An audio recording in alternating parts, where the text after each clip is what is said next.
เวลาเขาใส่ต้องเขาประกอบตัวทรงแล้วเนาะเขาก็จับแบบนี้เลยจับบนซิปเนาะซิปด้านหน้านี่จับแบบซี่ให้มันตรงกันเนี่ย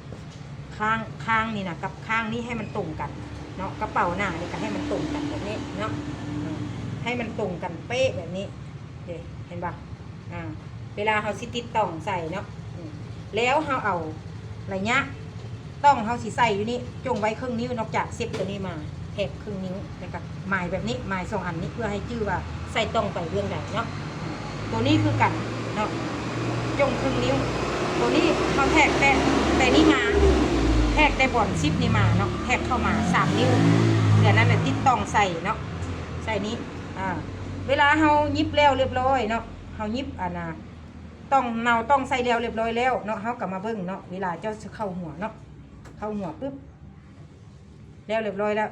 ทางด้านหลังนี่เจ้ายิบปิดนี่เจ้ายิบปิดแบบนี้ซะสมมุติเนาะยิบปิดแบบนี้แล้วเจ้าก็มาใส่ต้องอยู่นี่อีกอันนึงอย่างบนดูหลังนี่นะใส่อีกอันนึงให้มันเป็น3 อันเฮียงมันจะงามพอดีต้องรวมตัวนึงดิ7 ต้องเนาะถ้าเจ้าอยากได้2 ต้องสมมุติว่าอยู่ทางนี้เจ้าก็หั่นต้องนี่ให้มันได้2 อัน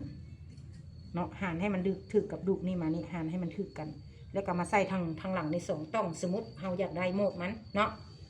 อันนี้เราใส่ให้มันเป็นตัว1เป็น7เนาะว่าสันซะประมาณนี้เนาะในการวิธีติดต้องก็ประมาณนี้แหละ